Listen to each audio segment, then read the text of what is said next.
Hey guys, this is Ken McElroy, and you are listening to the Mailbox Money Show with Bronson Hill. Welcome to the Mailbox Money Show. I am super excited for our guest today, Julie DeLucca-Collins. She is amazing. I was on her show. She just believes in people and wants to change lives. Nate, let's talk for a minute about change. I know a lot of us don't really like to change, right? We want to get older. We want things to change, and change can be really hard. Like, why is change so hard for people? I think so many people want to do something different with their lives, but they're just so scared to take that first step. And it is scary, right? The reason we don't want to change is because we're afraid to let go of the things that we're holding on to, whatever that might be. And so I'm really excited to chat with Julie because I know she helps people quit jobs they hate and pursue passions they love. And I don't know about you, Bronson. I'm sure everybody has somebody in their life, whether that's you or someone else, who wants to do something different and they just don't know how to get there. So this is going to be a fun episode. Well, for years, I wanted to quit my corporate job. I wanted to start my own business, but I was just afraid of it. I did have the golden handcuffs, had a great job, making good money, but I wanted to have the freedom, right? I didn't know how to like fire myself. And you just said, Julie, before we started recording, that this is what I do for clients. I help people to get to a place of freedom where they can fire themselves. They get, kind of develop that confidence. So tell us a little bit of your story. Your chief innovation officer, you basically have done this. Talk to us about kind of how like where you came from and how you got to this really embracing change mindset.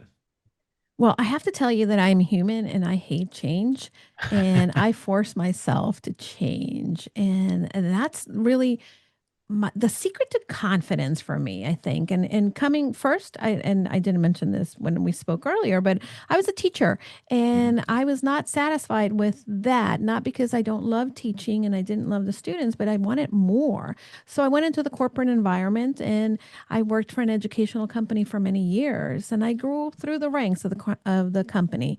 Eventually, I left that company and went to a second one and started as a VP, and eventually got to that C suite that many people are looking for, right? The Yeah. success, the freedom. But instead of getting a lot of that, I really wanted to be able to call my own shots. And I think that that Yeah. happens with people, that they want more, they want more. And when they get there, it's not what they envision. Hmm. And I didn't want to be sort of held hostage to somebody else's dream, basically. And I felt, okay, someday I'm going to take the full leap, because although I'd always had a little side hustle going, I never really had the courage to change, right? And I did a lot of different things thinking, okay, someday, and eventually someday came. And I was thrown into change because I Mm. was laid off at the beginning of the Yeah. pandemic. And I thought, okay, this is it. I got to do it. And it took definitely me being scared and doing it scared to Yeah. get to this point. But with a corporate background and understanding how to be able to systemically not only grow a business, create a plan, but then follow that plan, right? It's been the secret that has allowed me to get the competency, right? Because we all need competency to be confident. Mm. And when we don't feel competent at something, it's going to be very difficult to continue to show up and do the thing, because either you're too scared or you're kind of wondering, what are people going to think that I'm doing this and not doing it right? Yeah. So take us back to that for a minute. So you were working a corporate job. I can totally relate with this because you're working a corporate job, you're doing it, you're doing well, but it's like the promise is this, and yet you're not getting the like. Honestly, a lot of times I've seen people move up in companies, and there's this idea of the Peter principle, right? Where Mm-hmm. they say you get promoted to your level of incompetence. So they take a great salesperson, right? I Mm-hmm. was a salesperson, you get Yep. promoted to sales manager, but Yep. you're not a good you're not a good manager, you're a good salesperson. So then you get stuck in the organization there. You're not happy. You're kind of a Mm-hmm. mediocre manager and you're kind of Yep. stuck there. I'm not saying I'm sure you were great at what you did, but like Not what always. happened, but what happens is we get promoted and then like it's promised, oh, more money, more flexibility, more whatever, but then it's like more responsibility and it can feel like it's just weighing down and it can be really disheartening because you think, oh, Mhm. I'm moving up, but like it's actually putting more weight on you. Yeah, I think that this is the other misconception. And I think that you touched on it, right?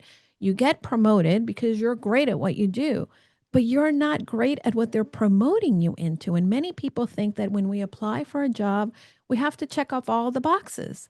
And that's not it. You have to at least have some inkling of what the job is going to require, but you are learning the job on the job.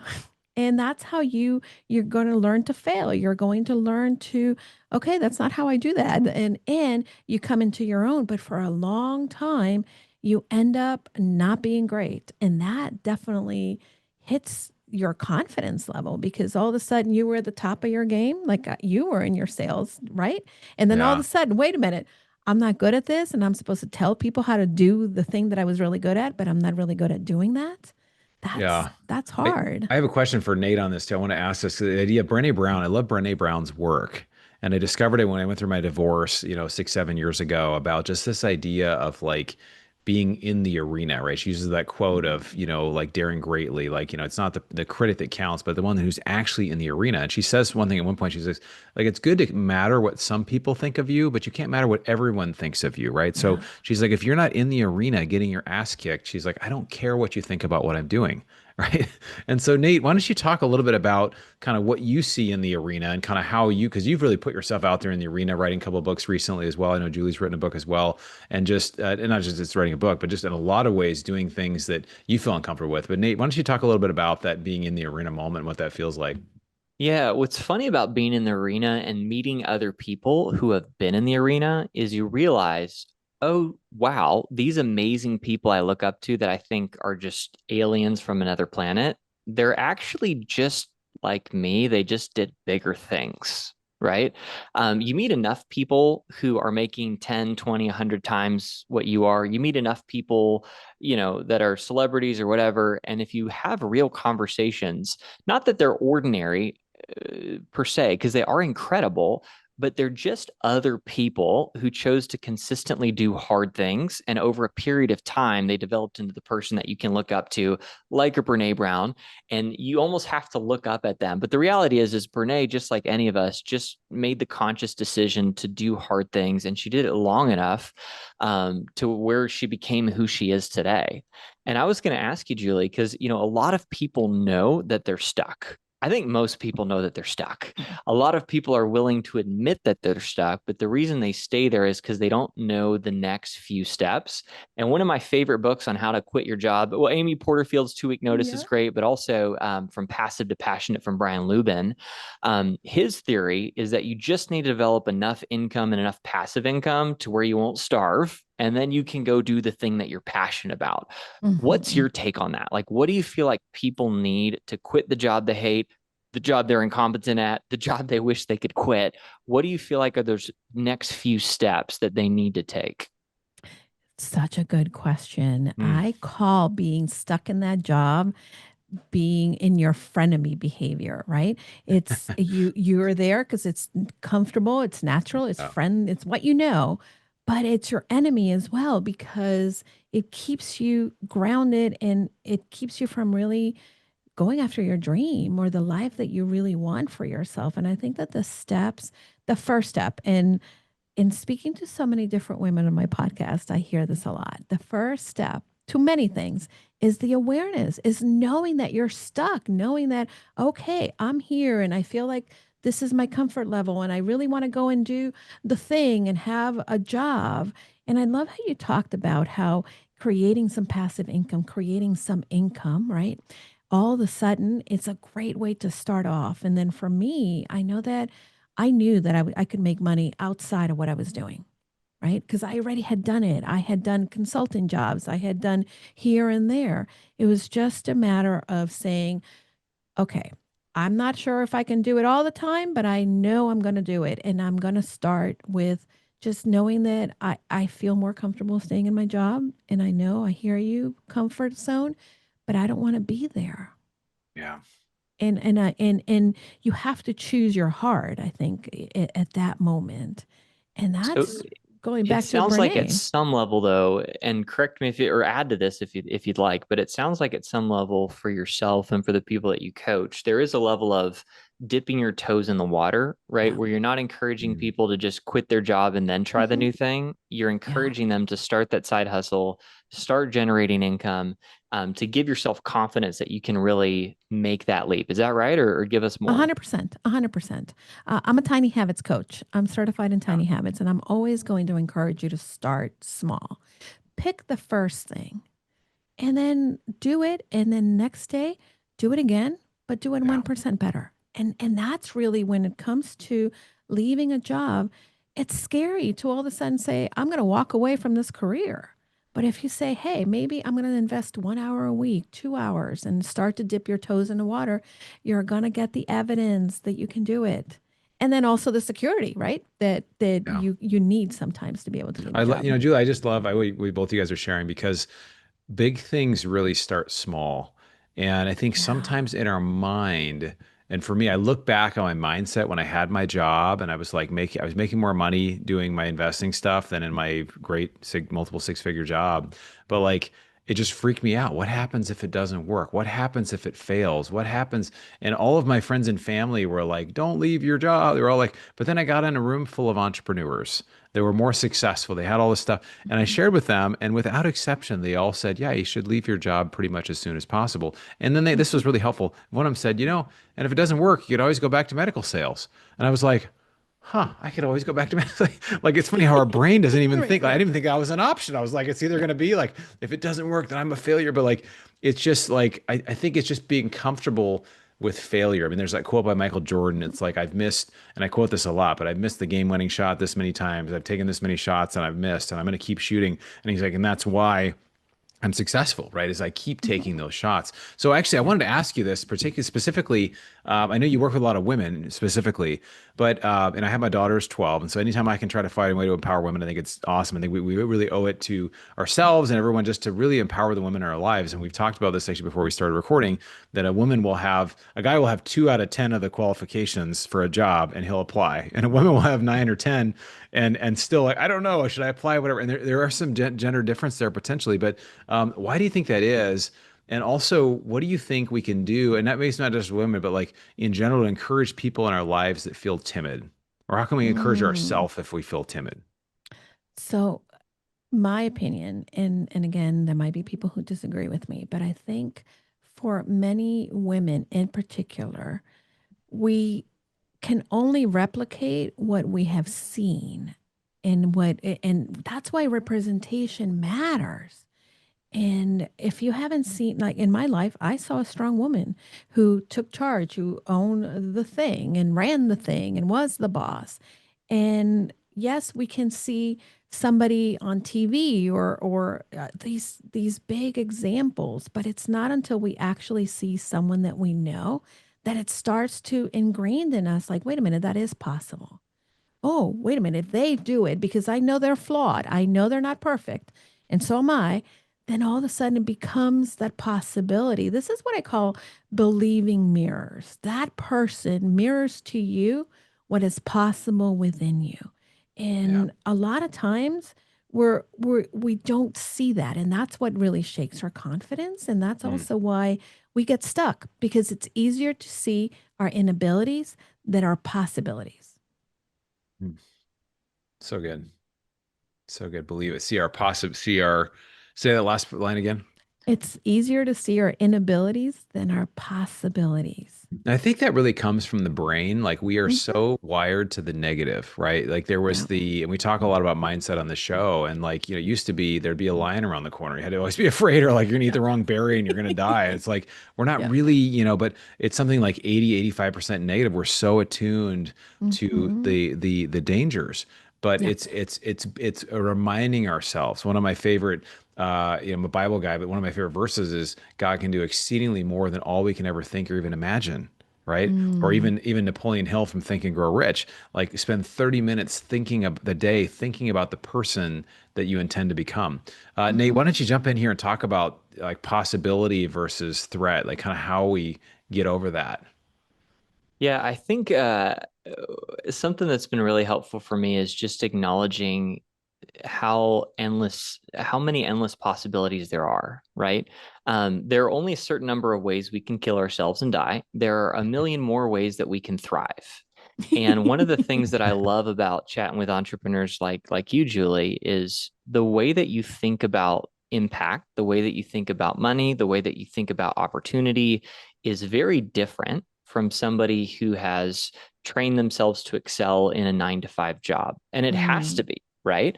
Right. So many 100%. people believe certain things because the corporate structure forces them to, right? It really does. And so Mhm. one of the questions that I've wanted to ask you is just what do you think how do you think about impact? How do you think about money differently than most people? Mhm. Yeah, this is so good because as I heard you speak, I was picturing all the people that I love that think differently than I do when it comes to money, when they come to impact. And really one of the things that has helped me, and I will always be grateful to my dad for this, and it goes back to what you were saying, Bronson. I have learned that the failure is necessary. Mm, And also, when I'm failing, I am learning to be the person that I want to become. And I always go back to the future self. I always go back and think, what are they doing? What do they do? And in the days that I don't feel like it, in the days that I get overwhelmed, like, oh, I'm not making or I'm doing what I Mm. want, or, it's so easy to get back into the routine of the same old behavior, same old thoughts, right? But in those days, I typically will say, hey, what is Julie 2.0 doing? Or what did she do today? And I always thank myself too when I get to the next day. And I think, oh, Julie, thank you for doing that for me yesterday. I appreciate you. And I think that a lot of people are not seeing that possibility of what they can do, who they can become, and what does it take for them to do today to be that person. I even And see I it see as that. like leaning into your failure is such a Yeah. powerful thing. I had to remind myself of this today that Hmm. badasses are badasses because they fail and Yeah. because they get, you know, destroyed because they fail, they're rejected. That's what makes you an incredible person. And I had to tell myself that multiple times today of like, Nate, you're a badass because you're Yeah. failing. You're a badass That's right. because you're getting rejected. You can't figure this out. X, Y, and Z. And so I'm hearing a Mhm. hint of that, of you're leaning Yeah. into that failure, not just to overcome it, but almost like putting it as a chip on your shoulder of like, I can Yeah. do this because all those other times I pushed through the failure. And I'll turn it back over to you, Bronson, because I feel like you have a lot of great mentalities and mindsets when it comes to figuring out new things, when it comes to, failing 990 times in a row Oh and still man. getting back up. What are your thoughts and mindsets? What do you tell yourself whenever you're in the thick of your failure? Well, it's really good. My second book, Rich Brain, talks a lot about this, about not just reframing failure, but like I look at failure as everything is information, right? The idea of a growth mindset versus a Mhm. fixed mindset. Carol Dweck, her book, Mindset, talks about this of like stuff happens to you. It's not final, right? It's just you have information. For example, we had this big business deal. I've shared about this a lot. We were planning to close, raised millions of dollars for it, got to the end, and we weren't able to close it because of the tariffs with China, because of some lender stuff, just a couple of things. And that was really hard. It was like, man, we were so excited to do it. It was a lot of work, it was a lot of money, it was a lot of time. A lot of the money won't be able to be recouped, tens of thousands of dollars. And I had to just say, you know what? But we were able to see this opportunity. Almost didn't even see the opportunity. I'm glad we learned a ton.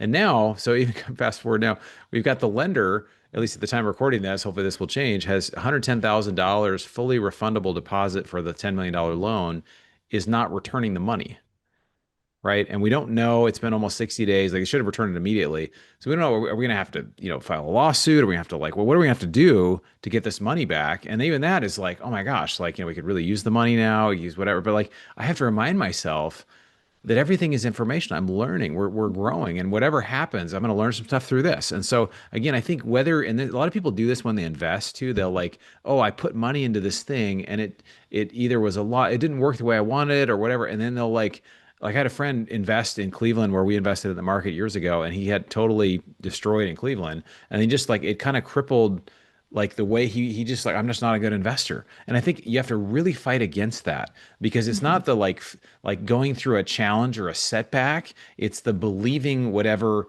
like going down that road. And it's human to do it, but you've got to constantly reframe it and be like, oh, okay.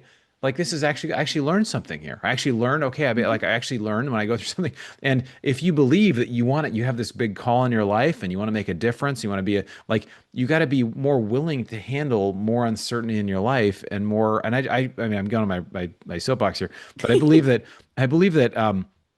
you know, to be a leader and to be someone who's making a difference, you have to be really comfortable with failing and with repeatedly failing. And I really believe the more you're willing to fail, really is a direct correlation with how successful you will be, just like the Michael Mhm. Jordan quote.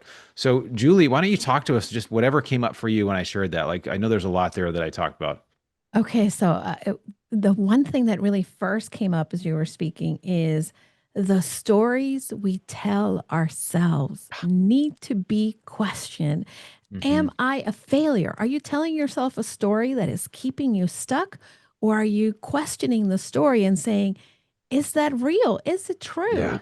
And really shifting from that. I could go on the rabbit hole and tell myself all kinds of stories. But the time that I'm spending investing into telling myself I'm not good enough, I don't know how to do it, I'll never figure it out, then that's time and energy and effort that I could have put into, okay, I didn't do it right. I don't know how to do it. I don't even see the next step, but I'll figure it out. And acknowledging, hey, I was telling myself a story that I'm an idiot, but I'm not. I'm a girl who's learning. I'm a girl Yeah. who's a beginner. I'm a person that is going to figure it out on the go. And that if I don't know how to do it, this is going to teach me how. And that's a lot of what was coming up. The other thing, too, I met a woman, her name is Bonnie St. John. And I think I had heard her story beforehand, but she is a gold medalist in downhill skiing, but in the Paralympics. And she learned to ski at a very, in her 20s, not as a young child. And one of the things that happened to her is that she did not hit number one for the gold medal because when she was asked, why didn't you, win? You had a better time than the person who won. And she's like, well, we both fell, but she got up faster than I did. Uh, And that's the thing. We're all going to fall. We just have to remind ourselves, hey, I cannot define myself by the fall, and I better get up, because the more that I keep iterating, the more that I keep doing it, the faster that I can get to a resolution, the faster that I can learn the lesson, as opposed to sitting in your pity party. yeah. It's so, you know, there's that quote, it might comes to mind, the Chinese proverb. I feel there's a Chinese proverb that says just about anything you want it to, but there's one that says fall down 7 times, get up 8 times, Mhm. which I never really understood. I thought it would be fall down 7 times, then you get up 7 times. So it's the same number, but I guess you get up eight, but you just keep getting up, right? You just keep getting up.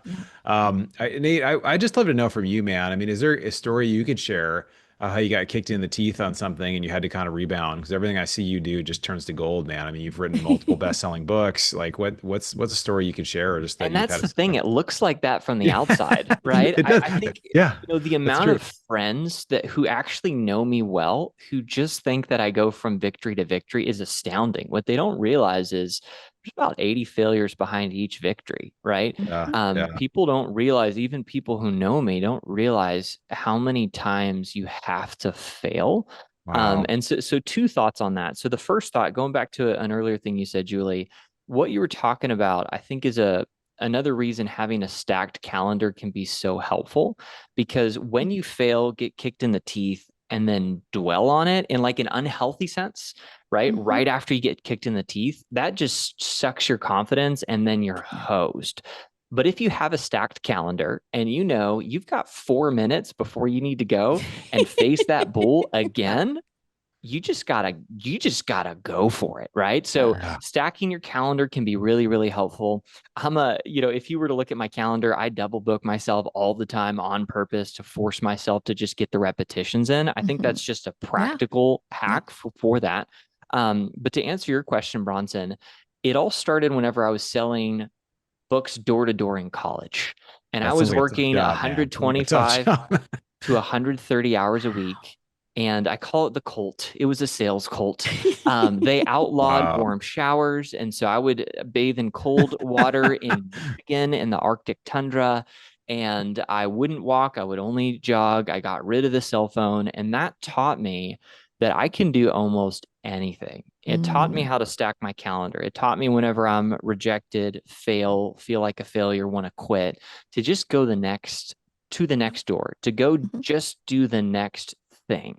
And so a lot of these things that we're talking about, whether it's quitting your job or Mm, publishing a book or starting a business or a side hustle, all of these things require tenacity.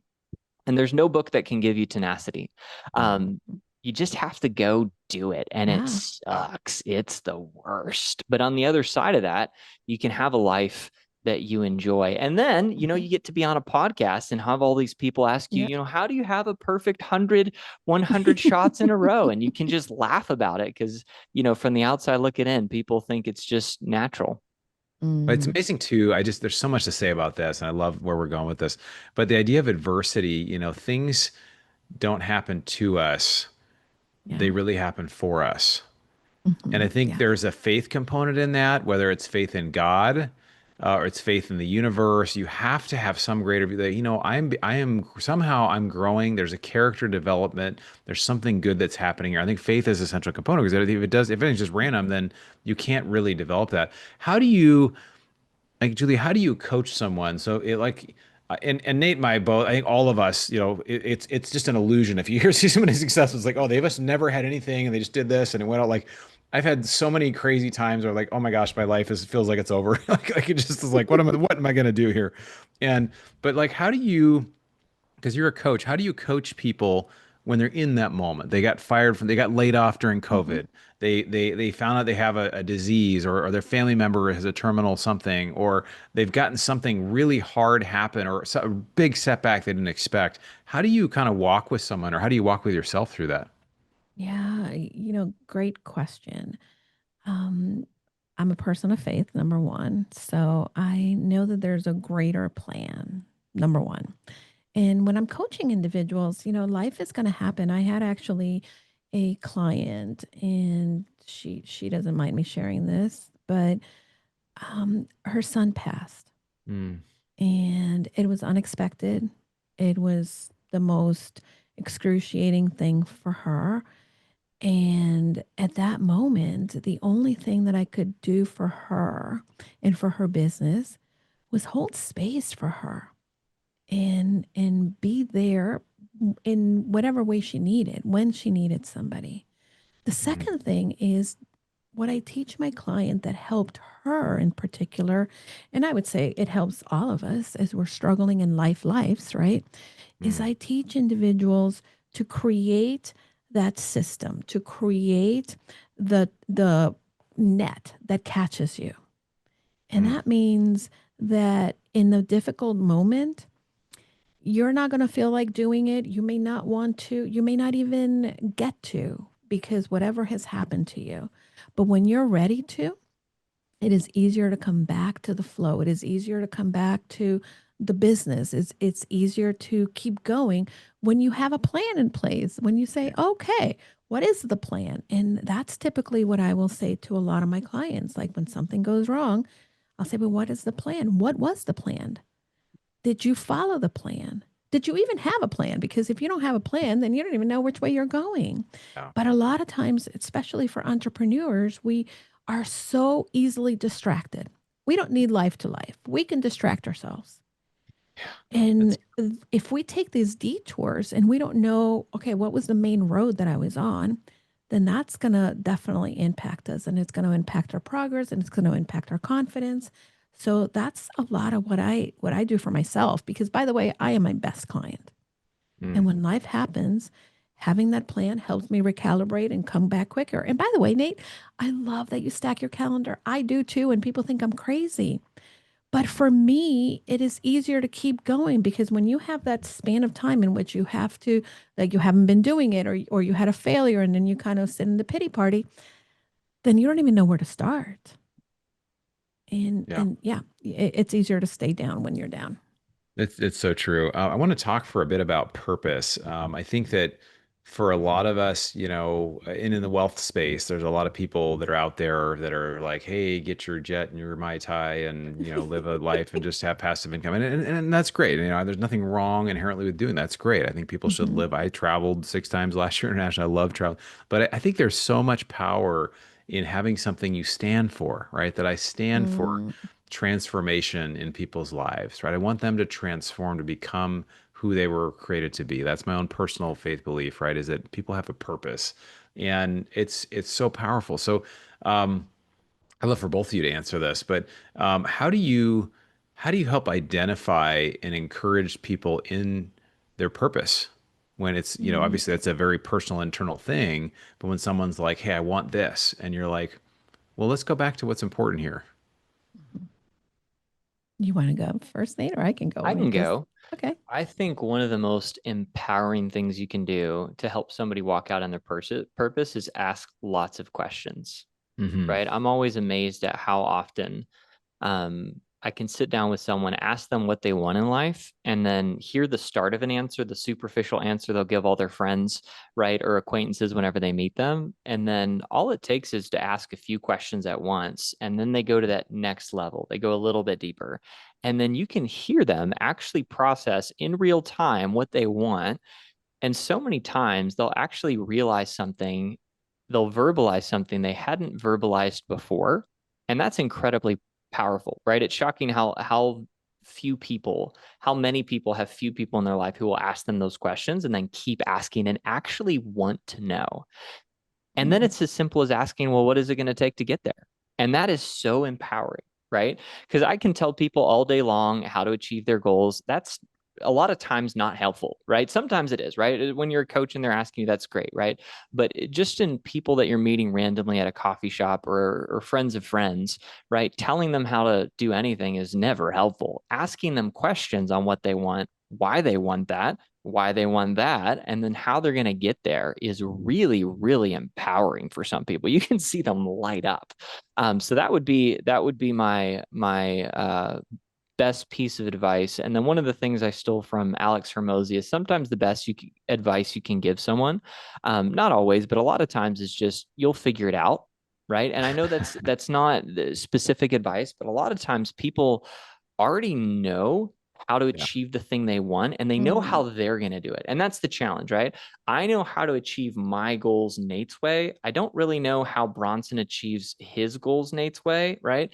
And so sometimes the biggest piece of advice I can give a Julie or a Bronson is you'll figure it out. Like, let me know if you have questions, but you'll figure it out. That can be really, really powerful. What mhm. about you, Julie?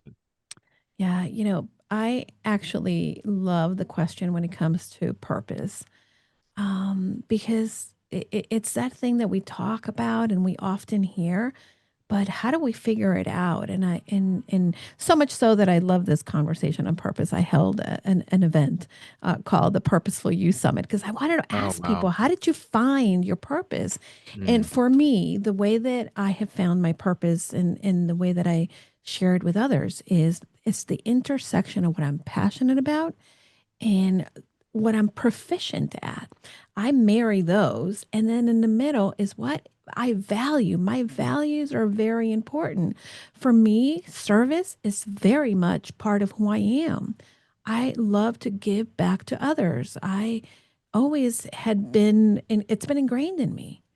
And the things that I am very passionate about is about helping women, seeing women succeed, seeing women get to the next level, build their confidence, and keep going and achieving the things that they desire. And I'm also very good at helping them strategize. So all of that becomes that little intersection of purpose for me, There's using this that passion, proficiency to further what's important to me and my values. There's this Japanese word called ikigai, Oh, which I love is that. where Yeah. your like purpose and your mission and what you're good Hmm. at, and all these things kind of come together, and they call it's such a fun name, ikigai. I Like you love said, that. Yeah. I don't know, this is a funny, it's kind of a funny word, but there's this story that I heard. I want to ask you one more question.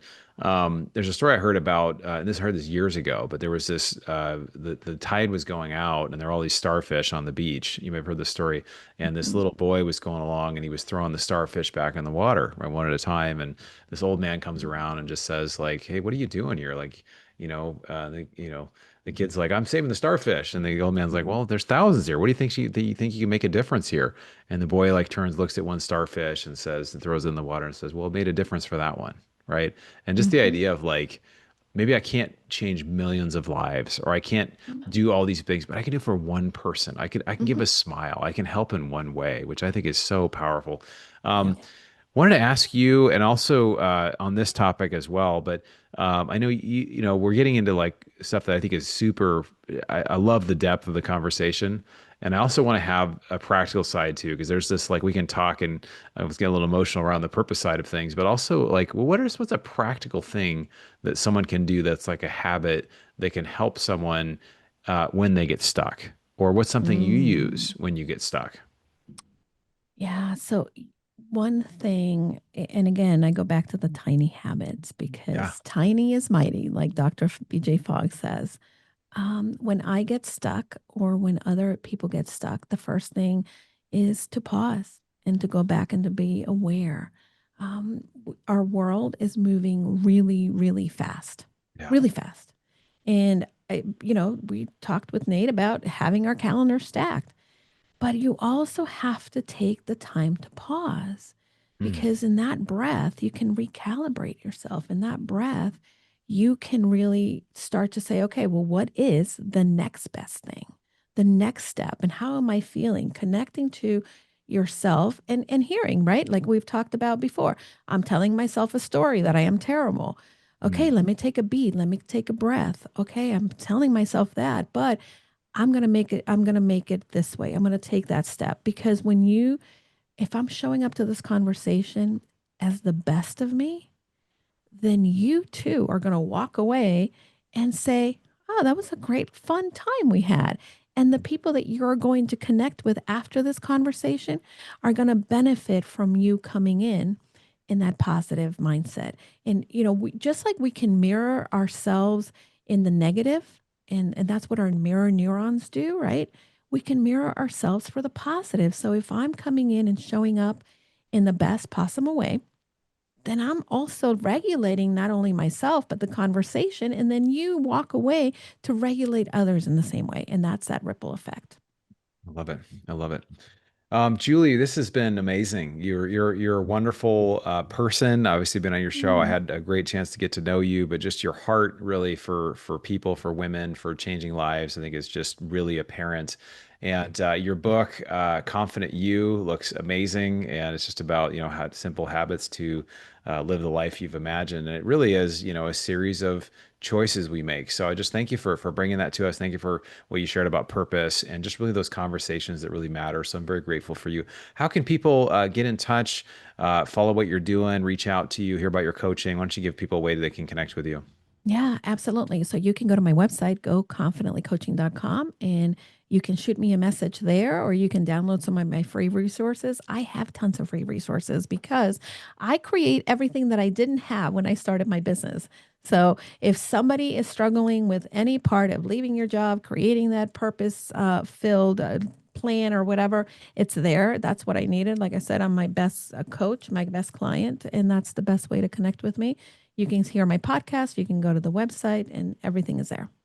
Awesome. Well, thanks for being here. It Yeah. was a real pleasure. Look forward to connecting with you soon. And Yeah. Gentlemen, thank you, thank you. everyone. Yeah, thanks so much. This is Yeah, great. you guys are awesome. And anytime you guys need to come back on my show. This is such a fun conversation. You're doing the things that we need to hear in the world. So thank you. Love it. Thanks so much, Julie. All right, awesome interview, right? And again, this show, it's funny. People wonder, like, you talk about like passive income, like why are you talking about all this like purpose stuff, and why are you talking about all these other things? Because at the end of the day, that's the stuff that really matters, right? That's the funny thing about all this, like doing this wealth stuff is like, money it does help you with things.